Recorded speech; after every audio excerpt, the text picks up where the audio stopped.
Thanks for coming on.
Hi, everyone. Hi, Dan. Hi, Adrian.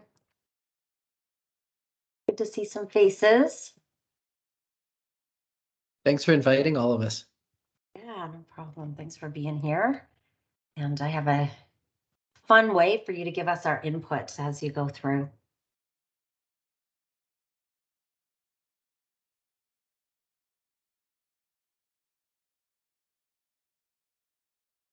I'm going to start right at 5:30 just to be mindful of people's time. I know people will come on as we're going through at the beginning, but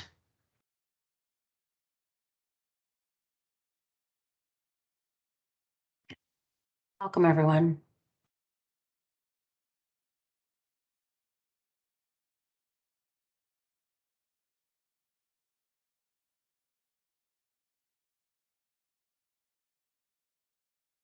Thanks for being here. We're going to get started in just a minute.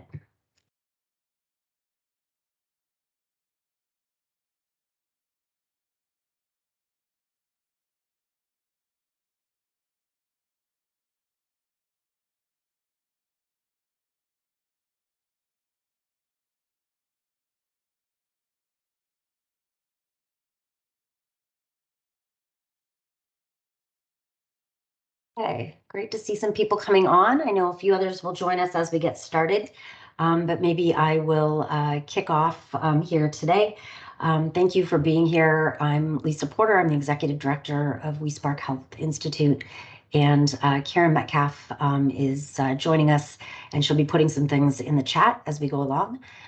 We're recording this just so that we can post it on the website after for people that couldn't make it. Just to begin, here in Windsor, Essex, we are really lucky to reside on the traditional territory of the Three Fires Confederacy of the First Nations, comprised of the Ojibwe, the Odawa, and the Potawatomi people. And while their story, of course, is not mine to tell, I'm learning that throughout history, the different nations of the Three Fires not only celebrated their differences, they relied on them. They established common language and laws and worked together to be collectively stronger. I would say that they were quite literally the first example of successful collaboration.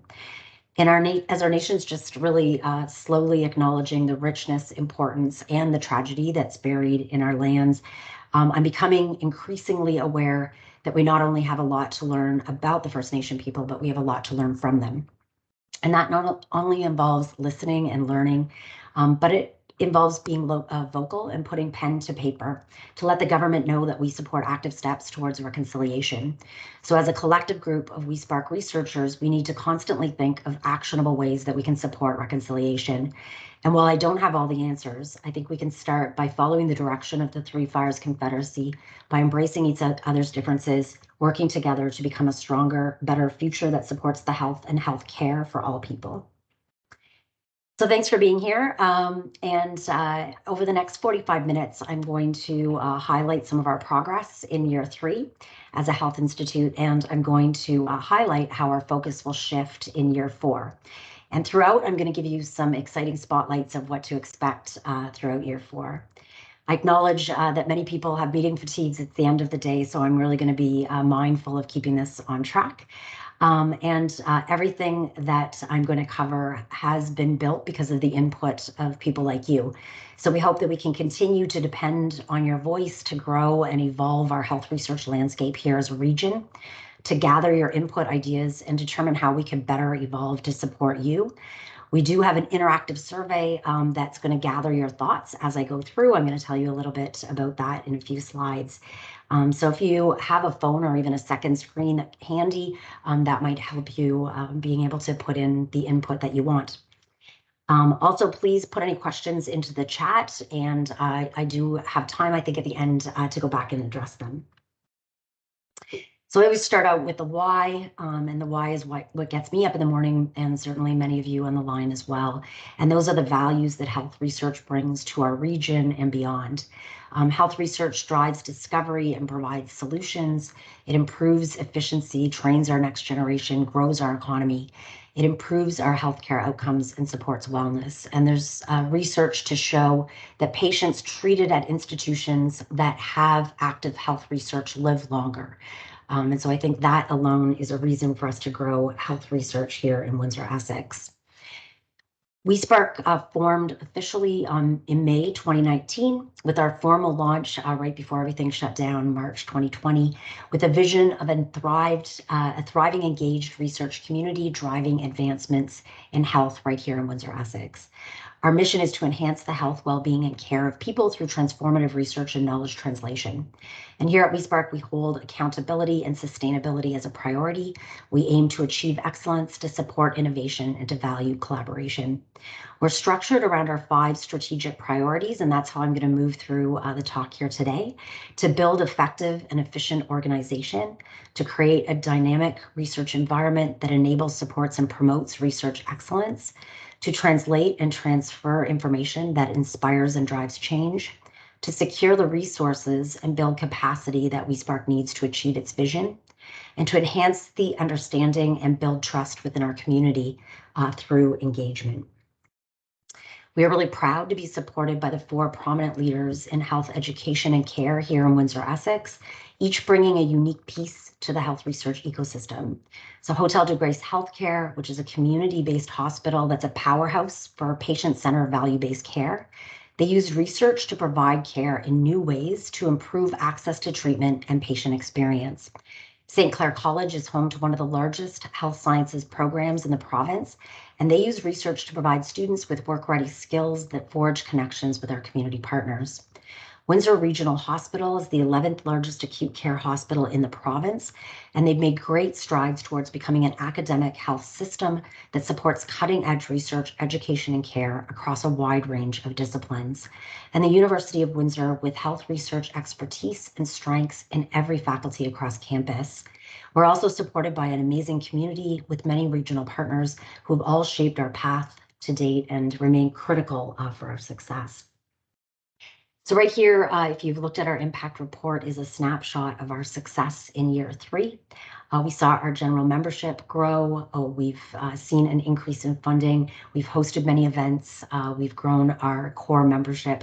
And I'm going to go through some of those stats as we go through this talk. And so while I get to be the voice of WeSpark here today, I'm one of only a very large team of passionate and dedicated individuals who are continually moving health research forward. Our board of trustees, sitting up here at the top of this pyramid, Bill Mara, David Muji, and now Drs. Patty France and Rob Gordon, and the many individuals working with them who really support us and are a foundation on which everything that we are doing is built. We also have our amazing WeSpark staff, including Karen Metcalf, who I mentioned is the assistant director and is manning our chat, but oversees our office and provides me with a great deal of support, vision, and direction every day. Our office brings together individuals with really a wide, diverse skill set and tremendous creativity, and each who work tirelessly as a team. Today, when I highlight each of our strategic priorities, you'll see that within those strategic priorities, each of them is driven by a committee. And so each of these committees has a committee chair who leads that committee, and the committees really work very hard to move forward our strategic priorities in conjunction with the staff. So I'm really tremendously grateful for the hard work and energy, brilliant ideas, and time that this network of amazing individuals continues to bring forward and bring to the table to selflessly sort of elevate all of us. So throughout this talk, I'm going to gather your input and ideas. So I'm going to invite you to use your phone or your computer to connect. I put the link to the survey both on the slide, and Karen is linking that in the chat as well. Don't worry if you're not able to link to it because we will make it accessible after, so you can provide input as well. So if you just wanted to gather any thoughts as we go through, either in the chat or manually. We've set this up so that, if you don't finish one part and you want to go back, that you can as well. So you can go back and then before you hit done. So I'm going to guide you through the questions as we go through, with the first two being on the slides. So if you link to the survey and then maybe start out with the first question, which is asking you about what your primary affiliation is. And question two will ask you about what your role is in health research or research environment. So I'm just going to give you a minute here to put that in. Maybe if you complete that, if you give me a thumbs up, I'll know that some people have successfully managed to link in.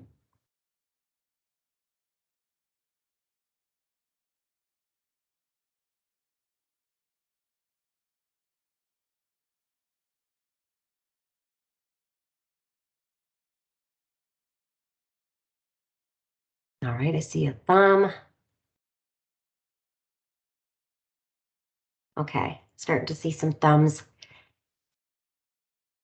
So don't worry if you're still linking in. I'm going to start talking on the next slide. But as I said, there's always an opportunity for you to move forward and backwards within this survey. And so over the next few slides, 6 slides to be specific, I'm going to invite your input into question number 3. So question number 3 of the survey, just open it up and you can randomly put in thoughts, comments as we go through, and we can gather that comment. So we're going to be talking about our first strategic priority, organizational effectiveness, which is driven by our governance committee. And really this group focuses on building an effective and efficient organization. And so their milestones over this past year were to continue our reporting mechanisms, which I'll tell you a little bit about in a minute, to monitor and adapt our budget reporting, to implement a fundraising plan, develop memorandums of understanding between us, WeSpark, and our partnering organizations, to review policies, respond to changing needs, to develop processes and timelines. And so on our impact on the website, you can see our yearly impact reports. Our year 3 impact report came out just a few weeks ago. I hope many of you have had a chance to take a look at that. And then I know we're always bombarding you in email as we come out with our quarterly reports and social media. But those quarterly reports are really important because they focus in on our quarterly metrics that are addressing our strategic priorities. And so you can find all of those, as I mentioned, on our website, and hopefully you have been keeping an eye on those. And we also are always interested in your input and how we can continually improve. At the end of each of our quarterly reports, we have a budget. We put our yearly budget. As you can see here, our budget is pretty simple and lean. And so we really detail here our operating revenue and so this is our yearly operating revenue, and then our expenditures. And you can see that the majority of our expenditures is towards our small but mighty staff. And I do want to point out on here that we also have been supporting for the past 3 years some of our WeSpark grant competitions through our operating budget. And we will continue to set up our operating budget in a way that anything that we can beg, borrow, steal, or save on a yearly basis that we can put towards those operating grants, which really are a big priority for us. But I can say that as we continue to evolve, we find that this amount that we're able to do is gradually decreasing, and the needs for the research community to grow sort of personnel and supports. And as we go through, you'll see some of those gaps that hopefully you're able to also spot that we really have been hearing from you that we need to grow. And so this is something that we are constantly concerned about and thinking about our budget as we move forward. One way that we realize that we can really bring a lot of support to our grants and to our research community is through fundraising and the many champions and donors out there in the community. And so Karen has developed a fundraising package that then was endorsed by the fundraising leaders at each of our organizations and provided to some individuals within our community so far. And importantly, we've had the opportunity in this fundraising package to tailor some of our opportunities for funding specifically for our grants program to be around named funding opportunities that really could allow individuals in the community to focus or to provide focus for their desires and areas that they want to see funded within the health research community. We were able to debut our fundraising priorities at our first Cheers to Hope event, which will be an annual event moving forward. So this was held on April 27th, and 130 people came to that event. We also celebrated and sort of showcased our support locally at that event. Our governance committee and Karen really have been instrumental in some of the business that might not be flashy, but really is important in the success and function and sustainability and growth of the Institute. So each year we address any changes that are needed with regards to terms of reference, positions, conflict statements, our MOUs. And while I didn't show this level of detail on my governance slide, we continue to evolve and inform how our governance structure interfaces with the governance models of each of our partnering organizations.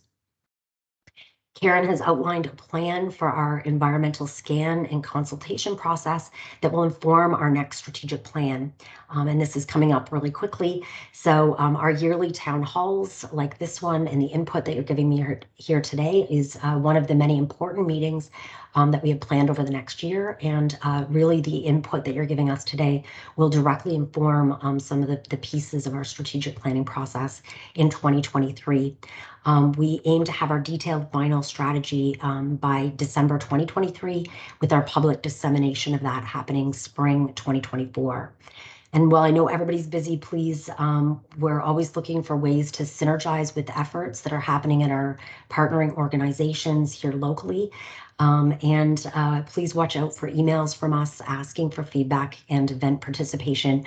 We really want to have diverse and inclusive strategic plan, and that inclusive strategy is really crucial for the future of health research here locally.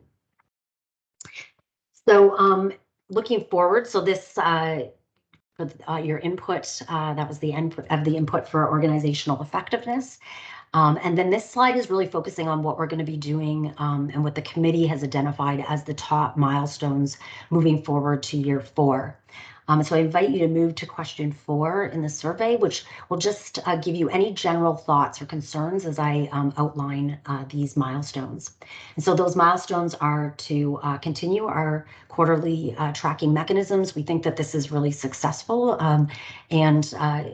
For us, it's just really making small tweaks and evolving it. To continue to make those things like monitoring and adapting our budget reporting, implementing our fundraising plan is a big one for us in year 4.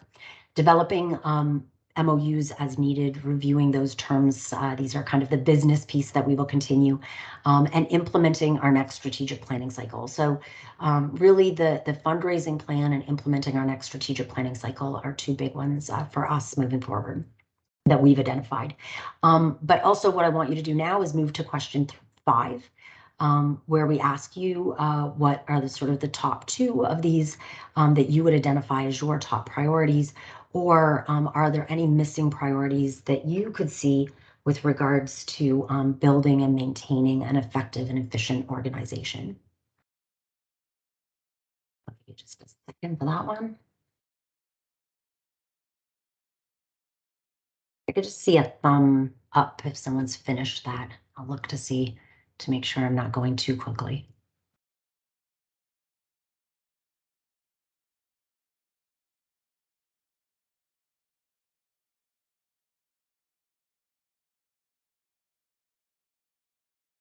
Right now you're thinking, I don't want to take a class with Lisa Porter. She goes very quickly, so I'm trying to slow down.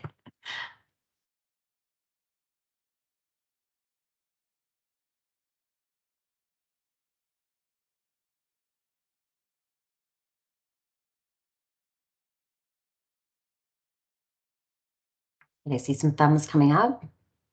I'm grateful for the input, so that's good news. And just a sneak peek while some of you are finishing up that strategic priority. Coming up soon, you're going to hear a lot of great momentum building in the region with Erie Shores Healthcare. So I want you to keep your ears open from some exciting news over the next few weeks. And so I'm just going to leave you as a cliffhanger there. And also, we recognize that there are several regional groups that are gaining momentum in health research and have an interest and have shown a great interest in health research. We see you, we hear you, and really we're excited about developing resources with the goal of expanding our regional partnerships. So our next strategic priority is the biggest one. This committee really works very hard and does a lot of great work moving us forward. This is going to be over the next 14 slides. So I'm going to cover a lot of things. And I think really kind of the meat of what a lot of you on the line are interested in. Really, we invite you in question 6 as I'm going through this, talking about what the Research Excellence Committee does. And so they're focused on creating a dynamic research environment that enables, supports, and promotes excellence. They have lots of things on their plate, including hosting events, profiling and hosting our grants competition, profiling and tracking our core members, consulting and supporting our programs, providing a central hub for research processes and systems navigation, monitoring progress towards a regional RAB, implementing our EDI plan, and bringing together local experts to develop position papers and plans that are important to our partners. And while I can't cover everything in the timing of this talk, I'll highlight some of the big things that we focused on in year 3. And I want to start out with one of the papers that we actually worked on. So one of the papers that we started working on over the past year was to identify barriers for translational health research here in Windsor-Essex. And this paper, you can look it up and look into the data in detail. It was driven by a med student, Justin Senecal, and one of our local clinicians, Indris Wolde, put in a lot of great work, including our staff and ORIS. What this paper identified was some of the things that we confirmed are areas that we need to be putting our focus on. Everybody identified things like money and time and institutional support, the need for shared resources. But some of the things that I thought were really interesting and some of the input that we got in this paper was really some of the struggles that people were having achieving their necessary collaborations. The struggles that people were getting in obtaining and training personnel, and some of the struggles that people had with regards to keeping up with different fields and their confidence in research. And so this is helping this committee kind of frame some of the things that we're doing. And so with regards to collaborations and that strategic priority, we've done a lot to build collaborations over the past year. We have launched our WeSpark app, and Kyle Lago on our staff has been really instrumental in this piece, and he's personally onboarded a lot of our new members, provided several information sessions. I invite you to be on the app if you're not already. This is really an excellent way of finding out more about our research members, forming informal teams, hearing WeSpark news, and for our core members, this will allow you to quickly update your profile on the website. We've hosted 22 events over the past year involving more than 900 participants. This included our new We Spark After Dark, which is an informal gathering held on the first Thursday of every month at the Bourbon on Ottawa Street. And so I invite you to come out and meet with us. And really, it's a great informal way to share ideas. We also have continued to hold our bi-monthly think tanks. We will continue to do this virtually for many different reasons, but really it has been instrumental in us drawing a large crowd from many different regions and even outside of Windsor-Essex. Our think tanks have really started to see really profound impacts. I've just highlighted a few here on the slide. But some of the projects have gotten to kick off and bring together new collaborations and new teams. We've seen groups bring in new funding, train large numbers of students, publish impactful publications. And so if you have an idea that you want to move forward, if you visit our think tank hub, we actually have a quick link, and Karen can put that in the chat as well, a quick way for you to link your ideas and just throw ideas our way. And we really help to bring teams around those ideas. So the next piece that, sorry about that, that this group really works on is our grants program. And so we have two different, sorry about the title, we have two different grants programs that are underway and really having some great successes. So one is our Igniting Discovery grants. These are seed grant funding mechanisms. They provide funding to new ideas and or new teams or people getting into a new space, for example, for you to gain some momentum. And then also the incentive grant program, which is a bridge funding mechanism. And we say bridge, meaning that this money goes to the people that have applied to either national, international, provincial sort of high impact, big money grants and ranked highly, but just narrowly missed funding. And so this allows us to sort of give funding for them to do the research they need to get into that grant. In our first 2 years through those two grant funding mechanisms, we were able to fund just over, almost $800,000 worth of funding and fund 52 projects.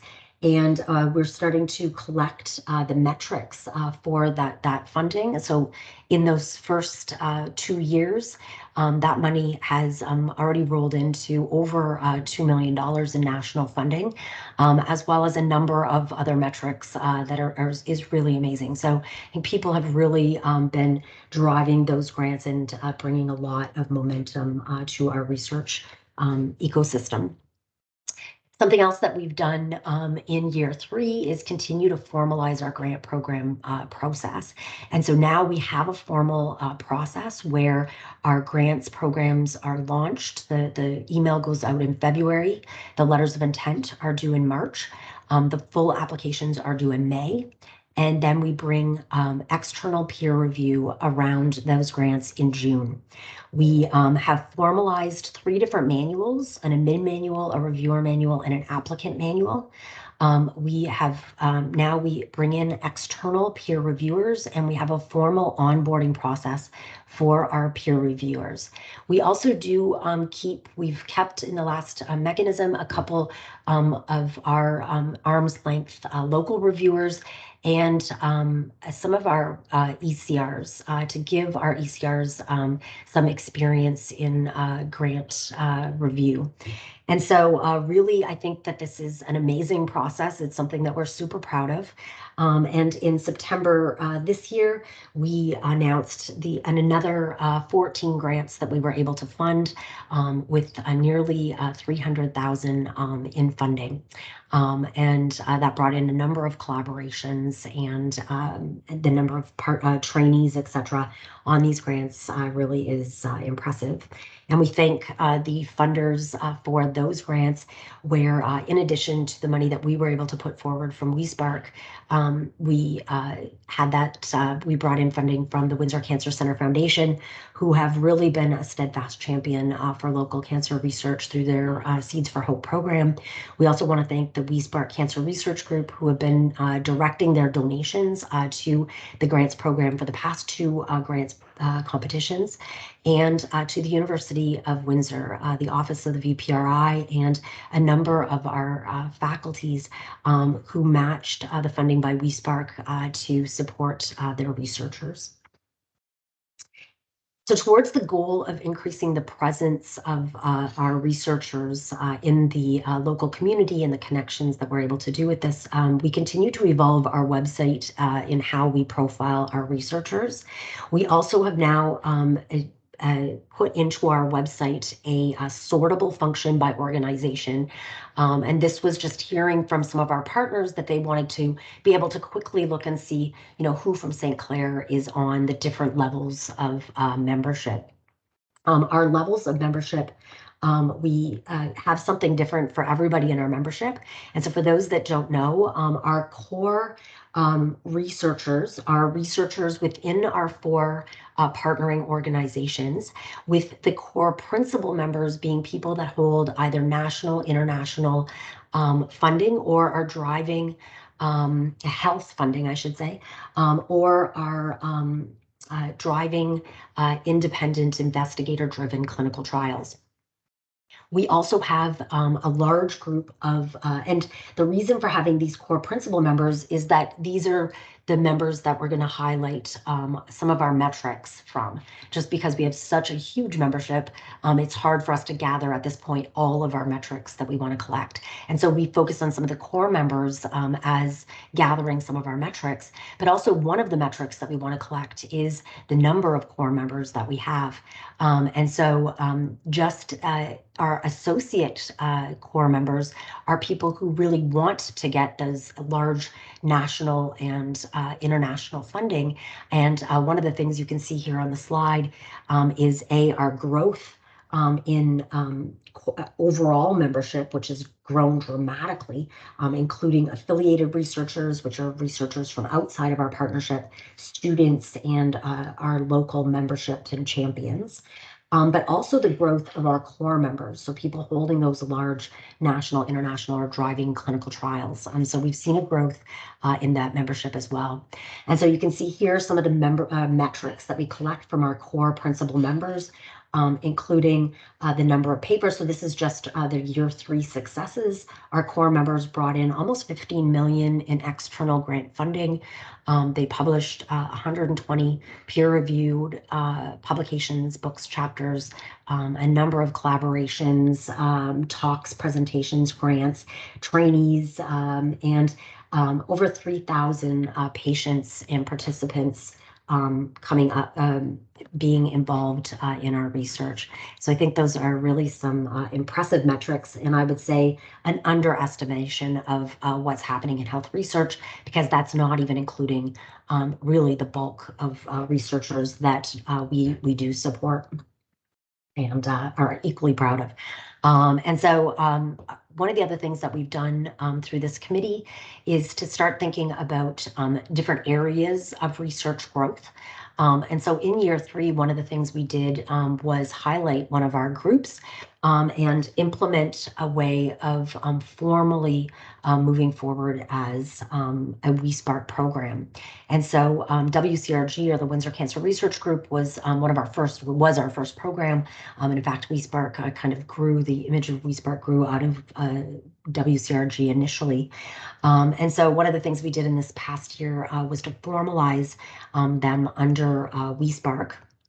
And that involved also ensuring that they had a strong web presence and that we were able to support some of their website needs.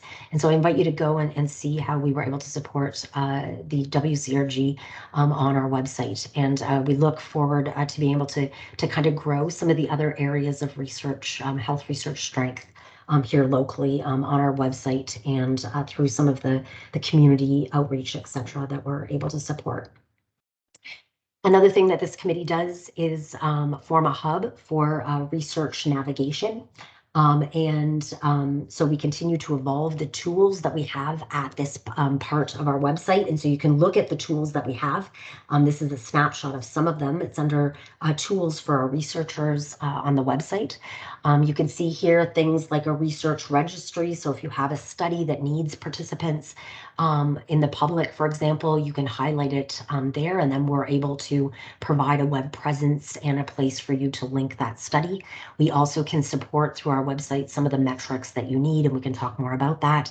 We're able to show grant success, to provide sort of a central link to all of our regional research ethics boards and mechanisms, and easy kind of systems navigation for you to navigate REB, and a number of other sort of tools that we have to try to make the research ecosystem between all of our organizations and regionally a little bit easier for our researchers to navigate. And we're always looking for input on these tools and new things that you want to see. And that this committee also has worked on our EDI priorities. And so starting back in 2019, we took on an MA student in applied social psychology as an EDI intern, and she worked with our health researchers with ORIS and WeSpark staff, a number who are highlighted as the champions of this on our actual report. And we put together our EDI plan. The way that we have chosen, and this was through a lot of consultation and through the results of this plan that we are choosing to move forward, is to try to find ways where our EDI plan can interface with the good work that's happening at all of our different institutions. So rather than creating a separate pillar, to see what we can do to help strengthen the EDI priorities and plans with all of our partners. And so please, as if you are working on any of those priorities and plans, we're here to help support that and to make sure that health research EDI is represented in the plans. An example of something that we made sure that we personally pulled through forward with regards to all of the strategic initiatives that WeSpark is doing is things like ensuring that our grant panel review panel had really diverse representation. For example, trying to ensure that our annual conference, the committee, and the attendees, people giving talks, etc., are from a really diverse audience, and that we have really inclusive representation in those types of activities that we are hosting. And so we're really looking forward. Please, especially if you have expertise in this area, we always really welcome your expertise and your guidance. So I know that was a lot of talking. Like I said, that was our biggest strategic priority, a lot of work happening in that area, and a lot happening in year 4. And so I invite you, again, you can always go back and add also to that, to those comments. But I invite you to move to question 7, to tell us a little bit as I move forward with telling you what we're going to focus on in year 4. To just, randomly put any thoughts that come into your mind as we move into this section. And so in year 4, a lot of the same priorities, you can see that we're building on some of the priorities that we had in year 3. Things like in our hosting events, it's really about growing teams. We've also added supporting professional development. With our grants competition, we're also looking at elevating grant success at the national level. And I would add that, tracking those metrics and showcasing those metrics are really a big priority for us. In tracking the success of our core members, we're also looking at how we can elevate the academic profiles of all of our members. We've added a new one on this list, so providing opportunities for research mentorship. This was one that we heard in that paper that we put out. It was one that we've heard from our clinical researchers in particular. But I think it's something that we always we know is really important for especially new investigators or people that are new to the health research space.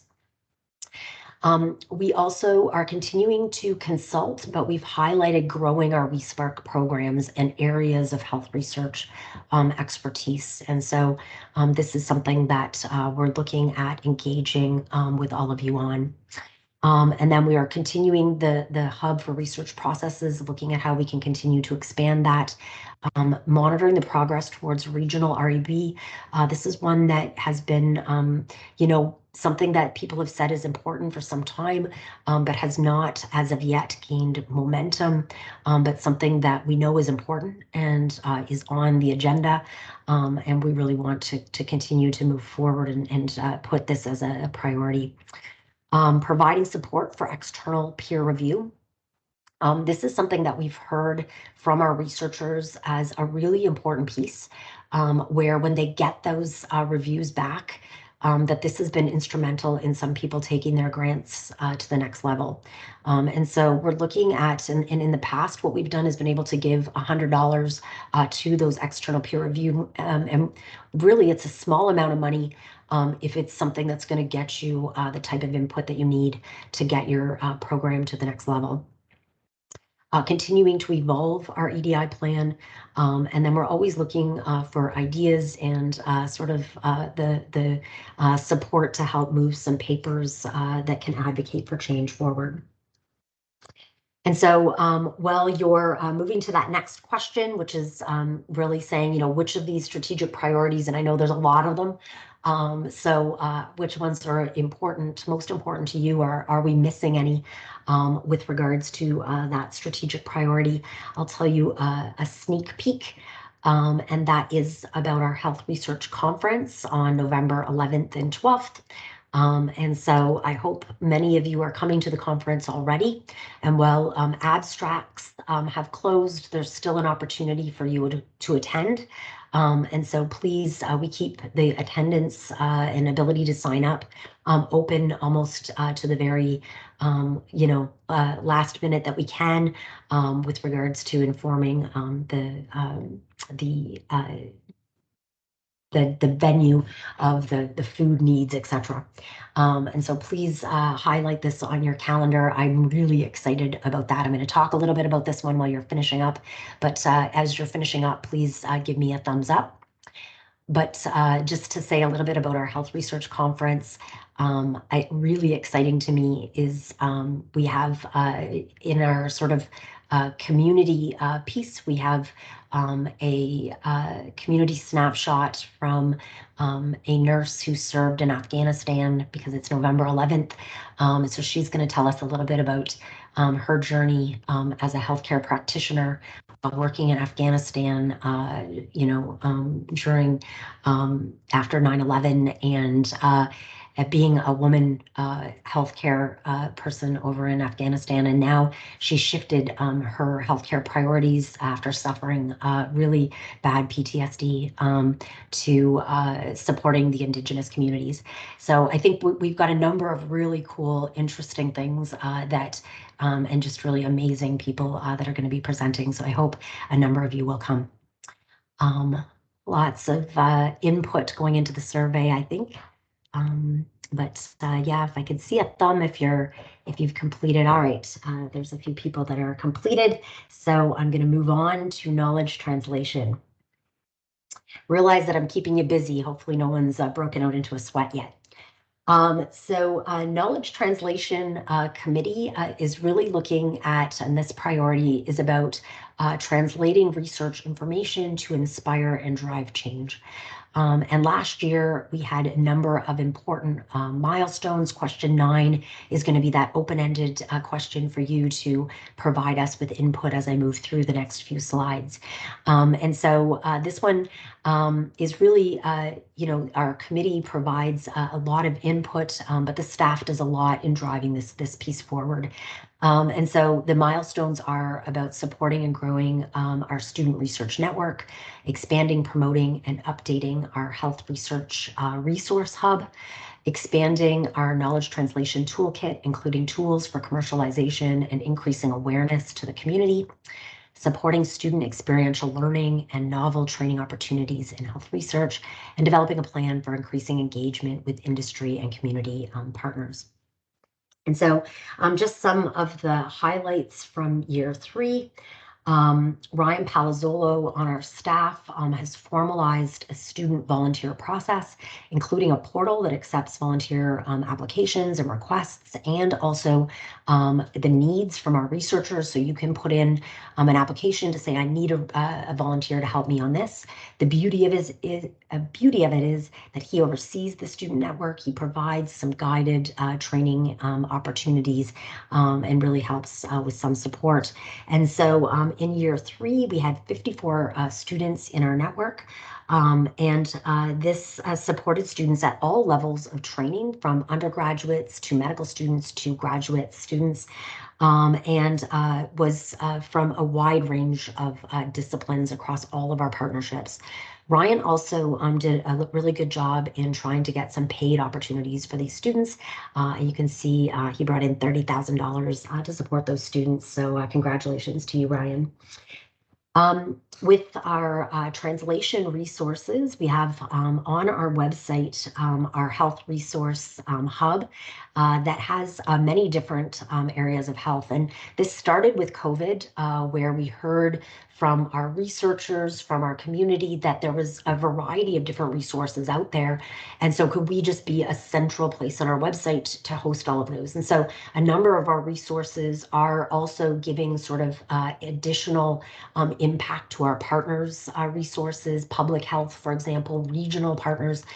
So if you're on the line and you have web resources that you want to get additional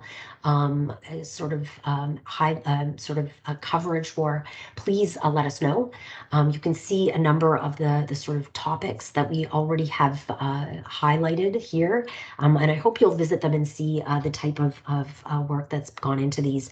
I should say that Ryan on our staff and our student network do a great job putting these together, and also always looking at them. So trying to make sure that the URLs are remaining active, and that the sites are not outdated, and providing input if they find any of these.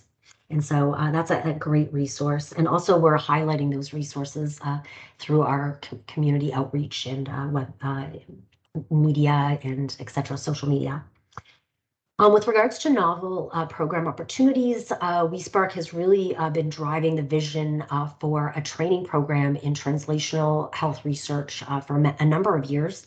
And so we're so excited that this program was able to launch with its first inaugural class of 23 very bright students in May 2022 under the leadership of Dr. Martin Crozier, and with the support of the Biomedical Sciences program at the University of Windsor.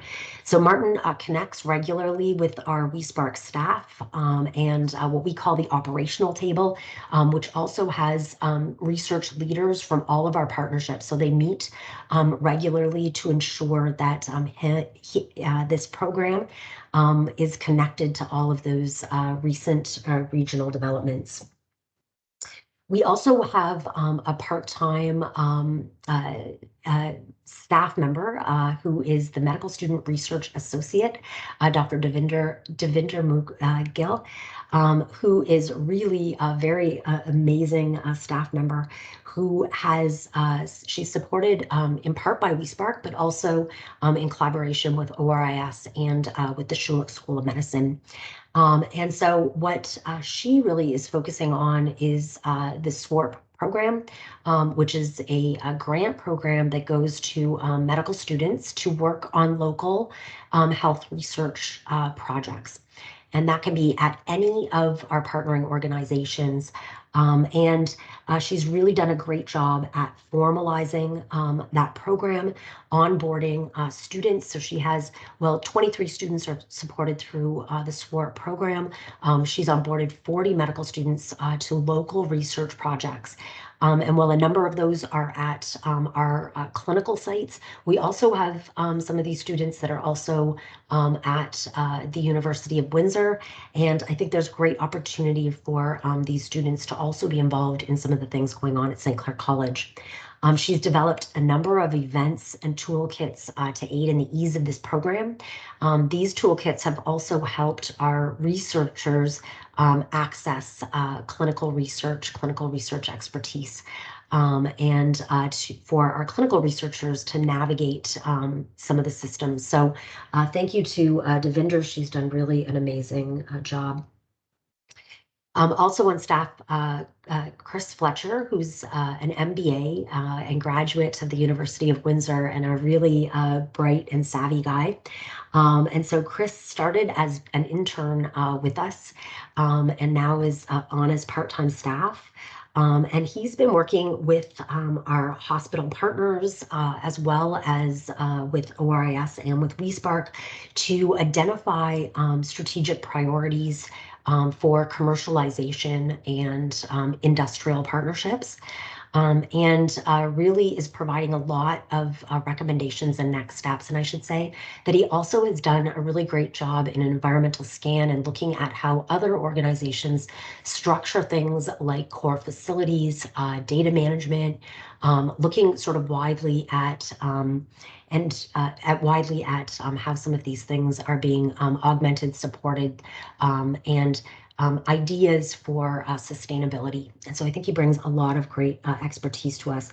We've highlighted on the screen just a few of the connections that Chris has really been instrumental in making, including, for example, this one here, which was the Life Sciences Roadshow through Life Sciences Ontario.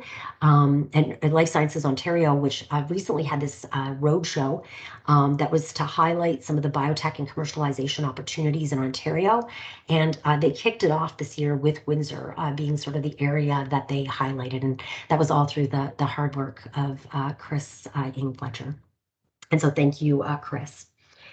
And so while you're finishing your thoughts to me on this area, I'm going to invite you to move forward into question 10. Which is looking at what we're going to be focusing on moving forward into year 4.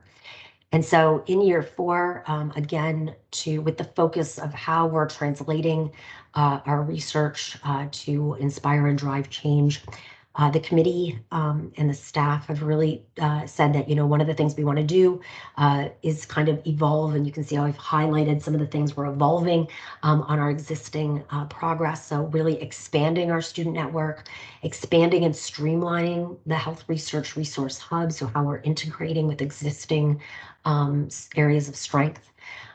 How we're expanding and promoting our knowledge translation toolkit, which I didn't have a chance to go through, but really we need to do a better job of highlighting some of the things and getting these resources that we're developing out there and being used by the research community.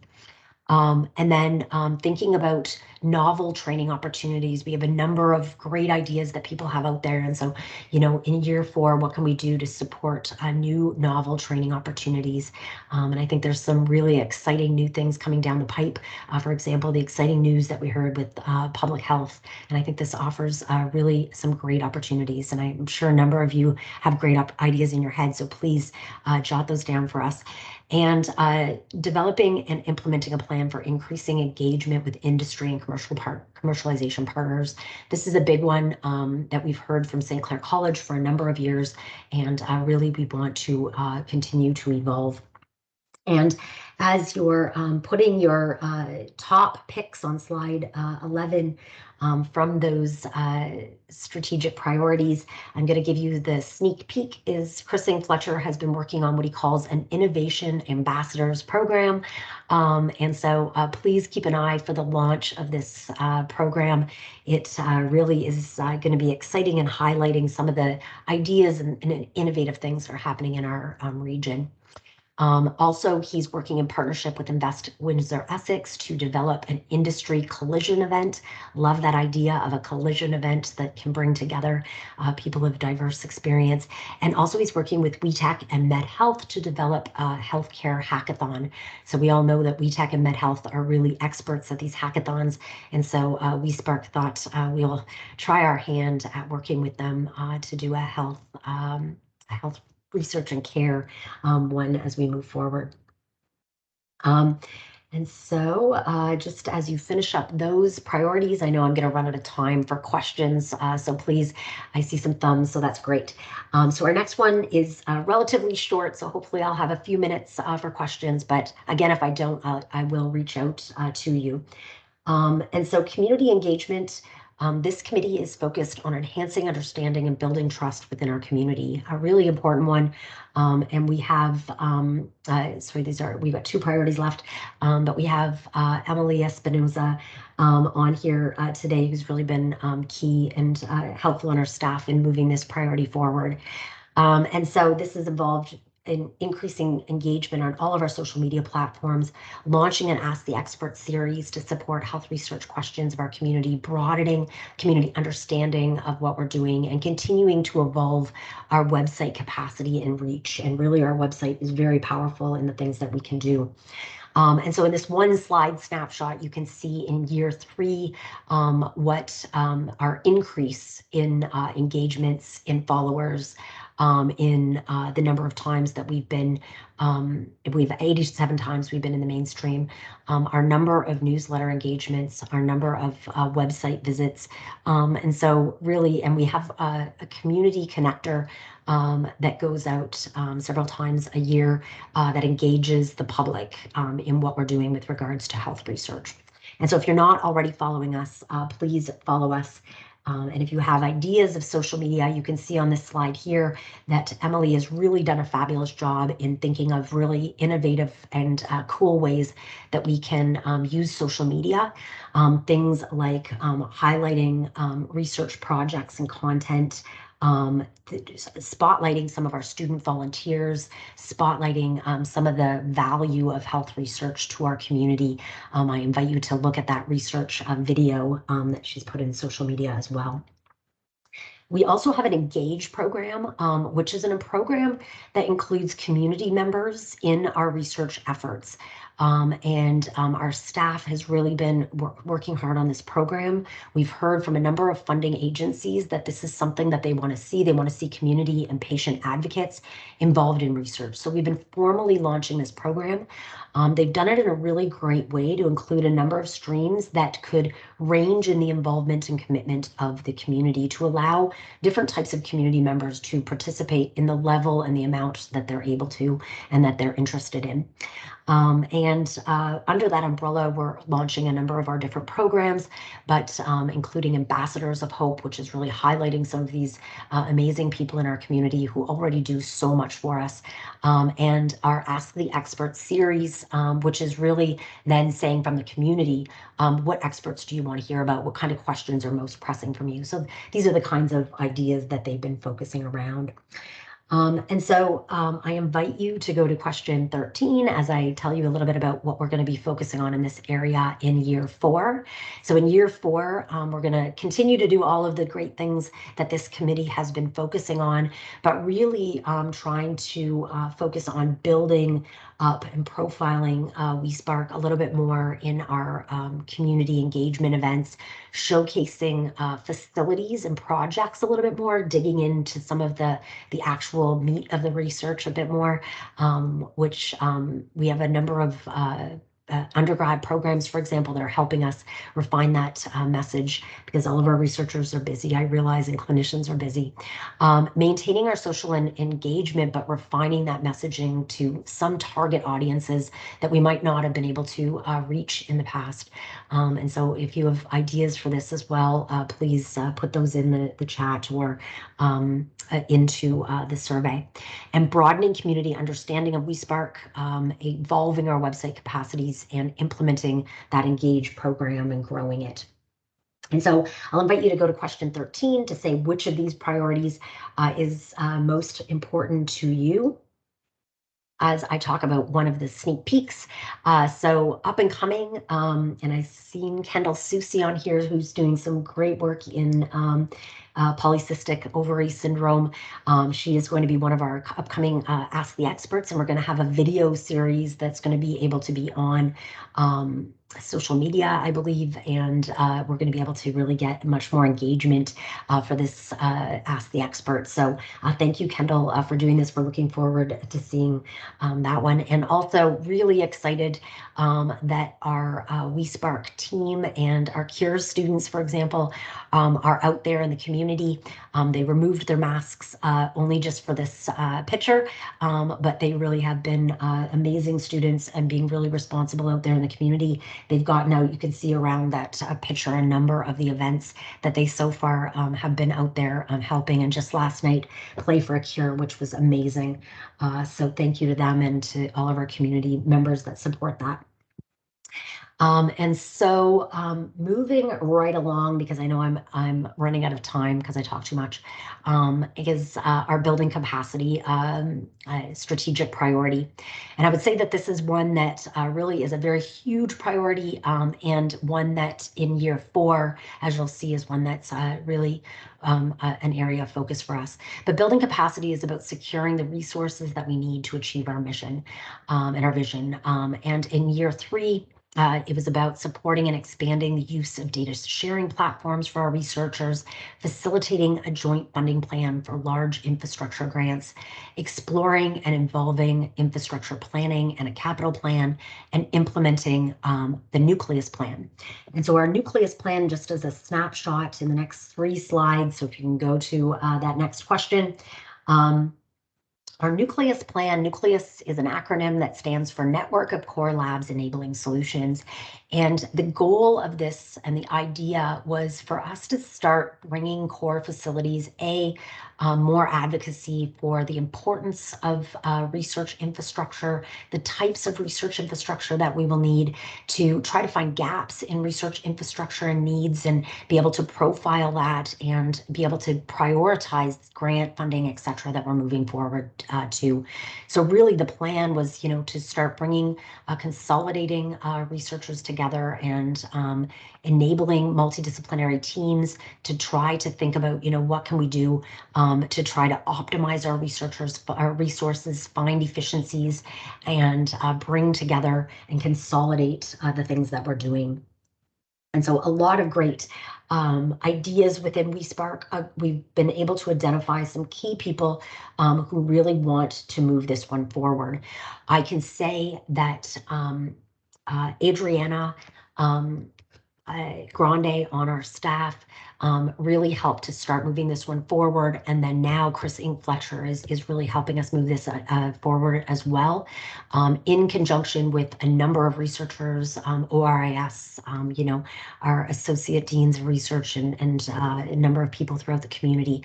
One of the things that I found really helpful with this is examples of grants like GELF applications, for example, where I was able to get, and we have some core messaging of how centrally we can say we can support the EDI by putting it on WeSpark, for example, that we could help get greater diversity on the use of equipment, advocacy. So if you're interested, if you're putting in a big equipment grant and you're interested in figuring out ways that we could support that grant application and help support your success, please reach out to me.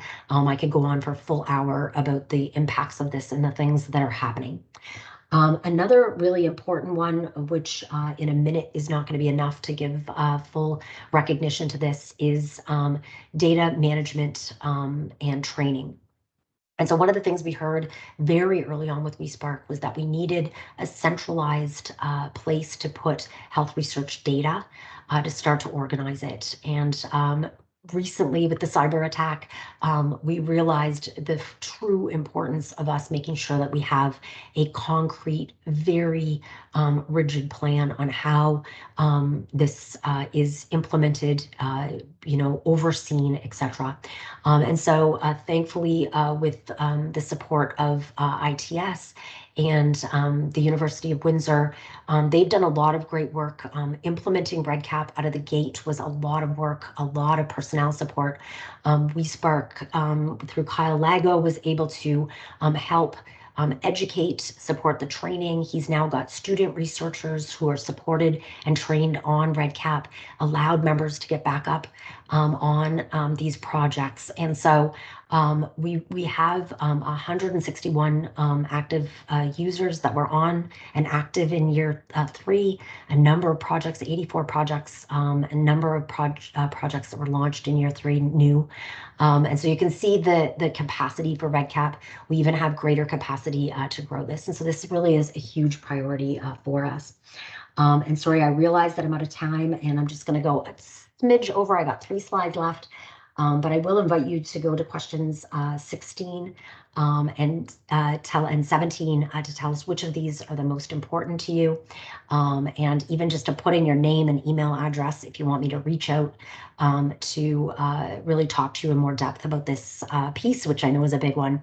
But, you know, for us in year 4, we really want to expand and support data sharing platforms to create those ecosystem maps and facilitate clear reporting and communication plans about research ecosystems and the infrastructure, to facilitate a joint funding plan, to evolve our infrastructure planning and capital plan, and to implement this nucleus plan in a bigger way, and to start collecting key metrics.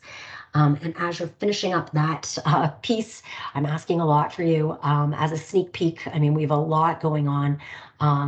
We know that expanded facilities, building on some of the expertise and exciting projects and ideas, figuring out the needs with regards to technical support. These are all very timely, very important. And as we move forward with our new health research systems, you know, with the $2 billion that will be going into collectively into the development of a new hospital system, now is the time for us to be thinking big about how can we create efficiencies with this, you know, how can we interface with what's happening really rapidly with the development of healthcare here locally. And so lots of things happening and lots to talk about. And so I'm sorry that I filled up the whole time with what we're doing. And your input really does matter to me. I hope there was lots of questions in the chat, and because I want to be mindful of everybody and not keep you on over, I am going to finish off with these last 2 slides, but I will be reaching out to you for questions, and I will stay on for the next 10 minutes. If there's questions in the chat, I'll try to get to them. If you want to stay on and you're able to. But please send us your news and successes. One of the things we always want to do is to be highlighting the great work that people are doing. It's one of the values of having an institute, is for us to be the place that is able to give a broader reach to the great work that's happening. Join us and watch for upcoming events. Please get involved. We have something for everyone. I know you're all busy, and we really try to find ways that we can tap into your expertise, that we can find out what's important to you in ways that are quick and easy, and help, you know, try to help you in as many ways as we can. And with that, I will leave off with our next year's plan, which is really reaching new heights, which I think that really we have great potential. And so I'm looking forward to working with all of you. I thank you all so much for the work you put into WeSpark over this past year. You continue to be the people that are making great things happen. I'm just infinitely, you know, in debt of all of your great work, and in awe of all of you. And so in question 20, this is just an open-ended one with any final comments, questions, etc. And if you want to close off, that is great. And I will leave 5 minutes if there's anything that people wanted to ask me. I'll stay on those 5 minutes. And for some reason, I don't know why. Oh, I see lots in the chat. So I think it's Karen putting tons of things in the chat for me. So some questions might be buried. Lisa, I've been watching. There's been no questions. Okay. So yeah, if there's any one pressing question or something, I can certainly address it. Otherwise, I know I've been asking you to put things into the survey, and I'm going to read through it in detail. We also will summarize what we've heard as part of our environmental scan, and all of this information, like I said, is going to be implemented in our strategic plan. So thank you all so much. All right. And so with that, I think I'll close off tonight. I'll close my mic and my camera, but we'll leave the link open. The survey is open. And so you can continue to put in your thoughts. Thank you very much. And, if it was just too much typing and things flying at you, which I understand, and you want to touch base with us, please reach out to me, and we're happy to talk with you for sure. Thank you all.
Hey, Lisa, just wanted to let you know, great job.